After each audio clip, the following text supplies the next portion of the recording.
Alors, terminons sur les interactions entre pollution de l'air et biodiversité. C'est quelque chose qui est assez peu connu à l'heure actuelle et du coup, on a fait un travail de recension des connaissances qui est basé sur plusieurs publications et notamment des grosses méta-analyses qui ont été publiées récemment et qui permettent d'aller beaucoup plus loin que ce qu'on a notamment dans les rapports de l'IPBES qui sont encore assez peu détaillés sur le sujet. Bon, l'effondrement de la biodiversité, très rapidement, c'est la diminution de la diversité des espèces vivantes. Donc, la diversité des espèces vivantes, c'est et la diversité des espèces elles-mêmes, mais aussi la baisse de la diversité génétique des populations au sein de chacune de ces espèces, et puis le déclin de tous les écosystèmes, donc les écosystèmes de forêt, les zones humides dont je parlais, les coraux, etc. Pour quantifier un peu ça, alors évidemment, je le fais de façon très rapide, hein, comme pour le changement climatique, mais si vous voulez vous creuser la question, le rapport de l'IPBES, qui est l'équivalent du GIEC pour la biodiversité, vous fournira des informations beaucoup plus précises et détaillées que ce que je vais faire là. On estime que dans le monde, il y a à peu près 1 million d'espèces sur les 8 qu'on estime présentes dans le monde qui sont menacées de disparition du fait de l'érosion de la biodiversité causée par les activités humaines. On a de l'ordre de 70% des populations de vertébrés qui ont disparu en 40 ans. Les populations, ce n'est pas le nombre d'espèces, c'est un groupe d'une espèce donnée à un endroit donné. Et vous avez de l'ordre de 17% des espèces identifiées en France qui sont actuellement menacées de disparition, avec quelques pourcents qui ont déjà disparu sur ces 17%.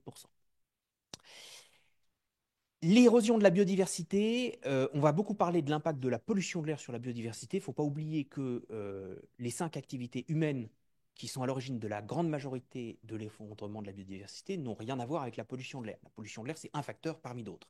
Les principaux facteurs, c'est d'abord l'artificialisation des sols, c'est ensuite tout ce qu'on va appeler exploitation directe, donc c'est tout ce qui va être la surpêche, la surchasse, le braconnage, etc. C'est le changement climatique qui n'est pas le facteur principal à l'heure actuelle, mais qui est en passe de le devenir, parce qu'il modifie les conditions dans lesquelles les écosystèmes peuvent perdurer. C'est l'ensemble des pollutions. Alors là, je vais beaucoup parler de pollution de l'air, mais il ne faut pas oublier que dans l'ensemble des pollutions, vous avez par exemple beaucoup aussi les pesticides, hein. Et vous avez enfin les espèces exotiques envahissantes qui, lorsqu'elles sont déplacées dans des nouveaux environnements, peuvent nuire aux espèces préexistantes dans ces environnements. Un dernier point pour rappeler que l'érosion de la biodiversité, ça a un impact sur la beauté du monde, mais pas que, ça a des conséquences matérielles sur nos sociétés, notamment parce que la biodiversité est essentielle à notre approvisionnement, notamment en alimentation, pour une part du globe en énergie, ça va contribuer à la dépollution, notamment des cours d'eau, de l'air, même si c'est dans une ampleur très limitée, on en parlera après. Donc, il ne faut pas oublier que la biodiversité, au-delà de réduire la beauté du monde autour de nous, ça a des impacts et des conséquences tout à fait matérielles sur nos sociétés.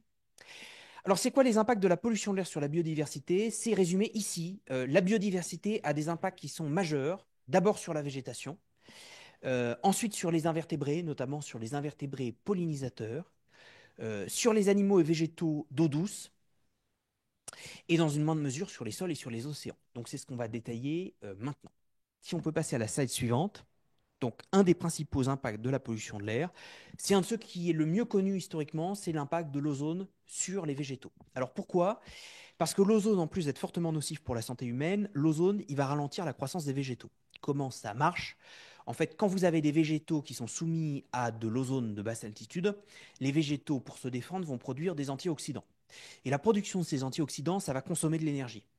Et résultat, cette énergie-là, qui est consommée pour produire des antioxydants, elle va être perdue. C'est de l'énergie qui sinon aurait été utilisée par la plante pour croître. La particularité, ce qu'il faut bien comprendre, c'est que cet impact de l'ozone, il est très divers d'une plante à l'autre. Si l'ozone avait exactement le même impact sur toutes les plantes dans le monde, bon, bah, ça réduirait la croissance des plantes, point. Comme l'ozone a un impact qui est très variable d'une plante à l'autre, ça déséquilibre les écosystèmes. Parce que qui dit plus de pollution à l'ozone, qui dit certaines plantes qui vont continuer à proliférer, d'autres qui vont au contraire être fortement réduites, et donc ça va modifier la composition des écosystèmes en cascade. Alors, les hautes concentrations d'ozone, ça peut avoir des impacts qui sont particulièrement importants, hein. Vous avez des feuilles qui peuvent se nécroser quand vous avez des épisodes de pollution à l'ozone. Vraiment, visuellement, vous avez des plantes qui deviennent noires, hein, parce que ça va créer de la mortalité cellulaire du côté de ces plantes. Et ce qui est important à garder en tête, parce que c'est quelque chose qui est difficile à prendre en compte, c'est que l'impact de l'ozone, il est très dépendant et des concentrations d'ozone, mais aussi d'autres facteurs. C'est-à-dire qu'en fonction de la température, en fonction de la pluie, des niveaux d'eau des sols, etc., bah, l'ozone va être plus ou moins impactant pour les plantes. Et c'est aussi pour ça que c'est compliqué d'estimer l'impact futur de l'ozone sur les rendements agricoles et sur la biodiversité végétale à l'avenir, parce que bah, ça dépendra aussi beaucoup des niveaux d'humidité des sols et des températures. Ce que vous avez ici, c'est un graphique qui résume quelque chose qu'on connaît beaucoup plus récemment et en fait qu'on connaissait vraiment très mal jusqu'à maintenant, c'est l'impact des particules sur les végétaux. Alors pourquoi les particules ont des impacts sur les végétaux? Le plus évident, c'est parce que ça peut contaminer les végétaux. Pourquoi ça peut les contaminer? Parce que notamment quand vous avez des particules toxiques, je pense à des particules métalliques, et ben ces particules, quand elles se déposent sur les plantes, elles vont pouvoir entrer dans les plantes elles-mêmes par ce qu'on appelle les stomates, hein, qui sont des espèces de petits pores présents sur les feuilles. Et une fois qu'elles sont présentes dans les plantes, elles vont modifier la composition de ces plantes. Et quand on les consomme, alors que ce soit nous directement ou indirectement via les animaux qui les ont consommées, elles vont contaminer progressivement toute la chaîne alimentaire. Alors ça, c'est quelque chose, on le dira après, qui a des impacts qui sont conséquents, notamment sur l'approvisionnement alimentaire dans certains pays du Sud. Vous avez un autre impact qui est très important, c'est l'impact que ça a sur le climat. Je l'ai dit auparavant, les particules, elles vont pour une part intercepter les rayons lumineux. Donc résultat, elles vont réduire la photosynthèse. Alors, en fait, cet effet, il n'est pas si unilatéral que ça. Pourquoi? Parce que les particules qui sont situées au-dessus des plantes vont plutôt masquer la photosynthèse, réduire le fait que des rayons lumineux puissent susciter la photosynthèse. Par contre, les particules présentes plutôt à hauteur de plante, comme elles vont diffuser les rayons lumineux autour d'elles, elles vont permettre à des feuillages plutôt bas, qui sinon n'auraient pas été impactés par ces rayons lumineux, de profiter d'une partie de ces rayons lumineux. Donc, les particules, elles ont des effets qui sont des effets divers. Et donc ça dépend beaucoup de la structure de votre plante. Si vous avez une plante pour laquelle tout le feuillage est au-dessus, bah, l'impact négatif va être très majoritairement prédominant. Si votre feuillage est beaucoup plus distribué sur l'ensemble de votre plante, et bah là, pour le coup, l'impact est beaucoup plus ambivalent. Enfin, on l'a dit tout à l'heure, alors si je veux bien juste une dernière fois, l'impact des particules va modifier derrière la composition des nuages, donc la pluviométrie, les températures.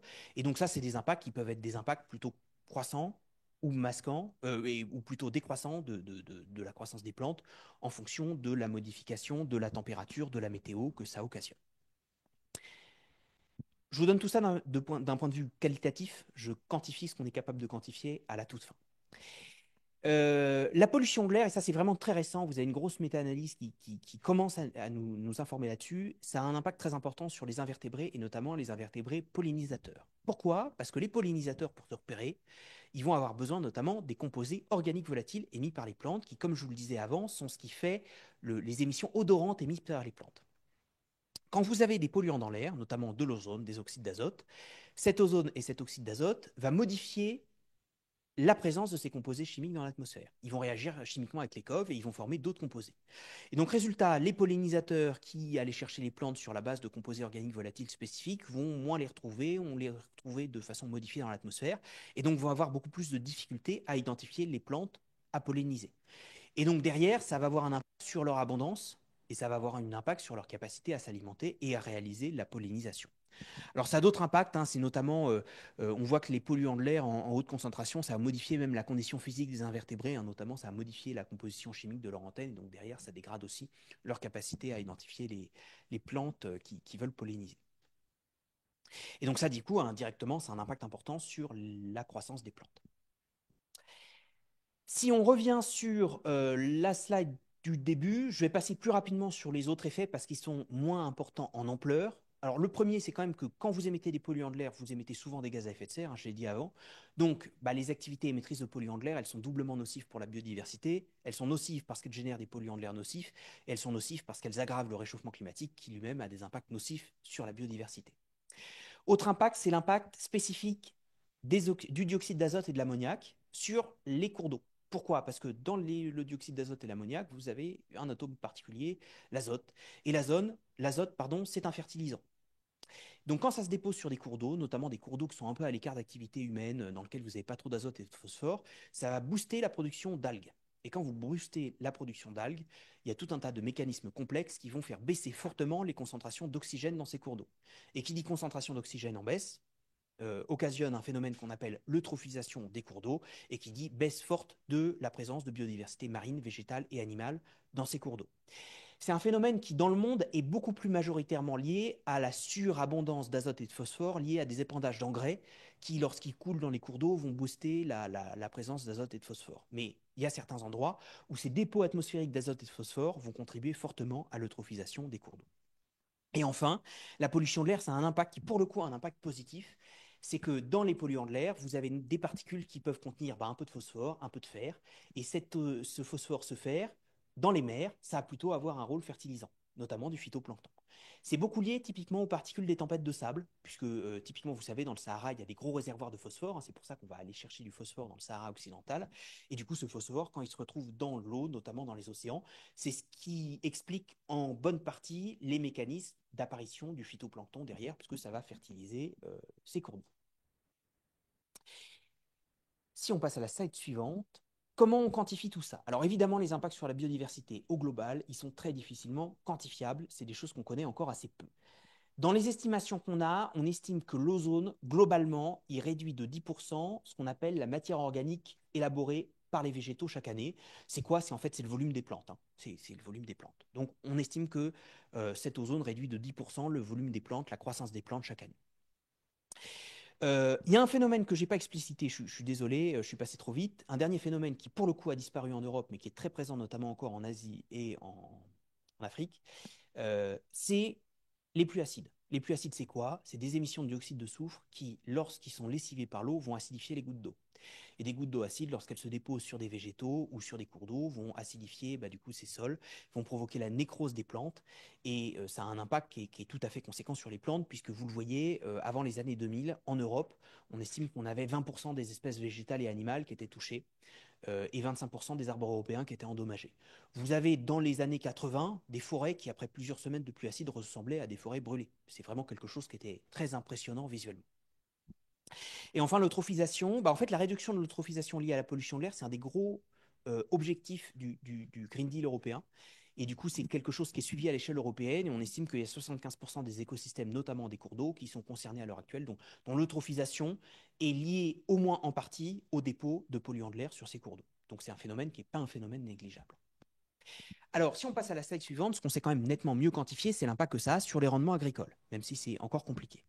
Dans le monde, on estime que la pollution liée à l'ozone, ça réduit de quelque chose qui est, en fonction de la plante, entre 4 et 12% de perte de rendement agricole mondial chaque année. C'est plutôt 4% pour le riz, plutôt 12% pour le soja, et ça varie évidemment très fortement d'une zone du globe à l'autre. Donc ça, c'est des impacts qui, j'insiste, sont liés spécifiquement à l'ozone. Et donc, je ne prends pas en compte ici, ces études ne prennent pas en compte les autres impacts du changement climatique et de l'érosion de la biodiversité. C'est des impacts qui s'ajoutent. Et comme l'ozone, il est encore plus présent les étés où il fait très chaud, ça veut dire que les étés où il fait très chaud, il y a vraiment et l'impact du changement climatique directement, et du manque d'eau directement, et de l'ozone de basse altitude qui va faire accroître les pertes de rendement agricole. En France, l'INERIS estime que chaque année, on va perdre entre 5 et 15% des rendements agricoles de blé tendre, de pommes de terre, de tomates, et estimé en 2010 que ça occasionnait des pertes de rendement, des pertes économiques de l'ordre de 2 milliards d'euros. Pour les particules, c'est extrêmement complexe à prendre en compte. Vous avez peu d'études qui prennent en compte l'ensemble des phénomènes que je vous ai présentés, mais en Chine, vous avez une étude vraiment complète qui estime que chaque année, on perd de l'ordre de 5% de rendement agricole supplémentaire du fait de la pollution aux particules. On n'a pas d'estimation au-delà. Point important, il y a des inquiétudes très fortes sur l'impact de la pollution aux particules en Inde. Pourquoi? Parce que, comme je vous l'ai dit auparavant, les particules modifient les conditions de formation des nuages et en Inde peuvent avoir des impacts majeurs sur les moussons agricoles. Et on estime qu'au-delà de certains seuils de concentration de particules, il y a un risque de déstabilisation tel des moussons agricoles que derrière, ça limite fortement, voire ça fait disparaître les moussons indiennes avec des impacts sur la santé des populations indiennes qui seraient absolument majeurs. C'est pour ça que dans le cadre de pensée des limites planétaires, vous n'avez pas la pollution de l'air en tant que telle. Pourquoi? Parce que la pollution de l'air, elle ne va pas déstabiliser durablement les sociétés humaines. C'est horrible à dire, mais les décès sacrés, les sociétés humaines s'y habituent.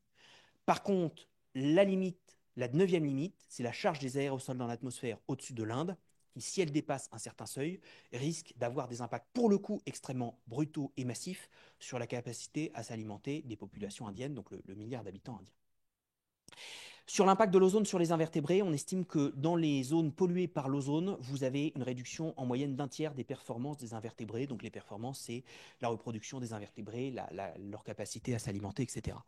Problème dans ces études, on voit très bien un impact de la pollution de l'air sur les invertébrés pollinisateurs. On ne voit quasiment aucun impact sur les invertébrés nuisibles aux cultures agricoles. La nature est mal faite. Et enfin, concernant la contamination des cultures par les particules métalliques, pour le coup, c'est un problème qui est beaucoup plus limité maintenant en France.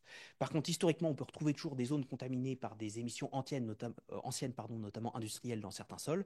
Et puis, bah, surtout dans des pays en développement, vous avez notamment en Chine, en Inde, en Corée du Sud, des endroits où les normes alimentaires sont régulièrement non respectées du fait d'une contamination liée à des dépôts de pollution de l'air sur les cultures agricoles. Enfin, oui, pardon. Donc, juste très rapidement, vous avez des situations très différentes entre pays, évidemment, hein, parce que les impacts sont particulièrement forts dans les pays en développement où les niveaux de pollution de l'air sont beaucoup plus élevés. Il y a certains des phénomènes dont je vous ai parlé qui sont quasiment plus présents en Europe et en France. Typiquement, les pluies acides, ça a totalement disparu. Par contre, c'est toujours très présent au Moyen-Orient, en Asie du Sud-Est. Et par contre, les impacts de l'ozone, pour le coup, on les retrouve vraiment dans le monde entier, puisque les concentrations d'ozone, elles restent élevées un peu partout dans le monde. Si on passe à la slide suivante, du coup, on va parler du phénomène inverse, c'est-à-dire de l'impact de la biodiversité sur la pollution de l'air. Alors, dans les impacts de la biodiversité, je vous l'ai dit tout à l'heure en réponse à une question, la biodiversité, c'est à peu près un tiers des émissions de méthane dans le monde, et qui dit plus de méthane, dit plus de pollution à l'ozone. Le second impact, c'est l'impact de la végétation. Alors la végétation, elle a des impacts contradictoires. D'un côté, la végétation, elle émet des composés organiques volatiles. C'est à peu près 90% des émissions de COV mondiales, et donc ça facilite la formation de particules secondaires et d'ozone de basse altitude. De l'autre côté, les végétaux, ils vont intercepter et éliminer en partie les polluants dans l'air. Alors ça, il faut faire attention, c'est vraiment quelque chose qu'on voit beaucoup pour des grandes forêts, pour des forêts urbaines ou pour des plantes d'intérieur, c'est un impact qui est totalement négligeable. Mais du coup, quand vous avez des grandes forêts, vous allez avoir un dépôt atmosphérique de ces polluants sur la biodiversité végétale qui va être en partie absorbée. Alors ça peut créer des problèmes, hein, ça peut créer des contaminations alimentaires derrière, mais ça réduit en partie la concentration de ces polluants dans l'atmosphère. Et puis, vous avez un phénomène physique qui est que simplement, ces végétaux, ils vont intercepter physiquement une partie des polluants, et ils vont réduire leur capacité à se disperser. Et quand ils les interceptent physiquement, bah, dès que vous avez un peu de pluie, les polluants, ils vont être ensuite, euh, ils vont disparaître et ils vont passer dans les sols. Enfin, vous avez certains usages de la biodiversité qui sont très émetteurs de polluants de l'air, notamment la combustion de bois, hein, évidemment, et dans une moindre mesure de biocarburants. Enfin, les émissions de méthane liées aux élevages bovins contribuent fortement derrière à la production d'ozone de basse altitude.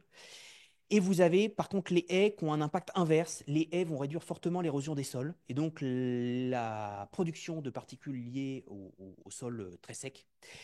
Et les haies vont aussi avoir un rôle protecteur qui est bien identifié dans la littérature scientifique des cultures qui sont entourées par les haies. C'est-à-dire que quand vous avez des haies autour, bah, en fait, physiquement, les haies, elles interceptent les particules et elles réduisent l'impact négatif des particules sur les rendements agricoles. Donc c'est un impact supplémentaire positif des haies au-delà de leur captation de carbone et de la préservation de la biodiversité qu'elles occasionnent.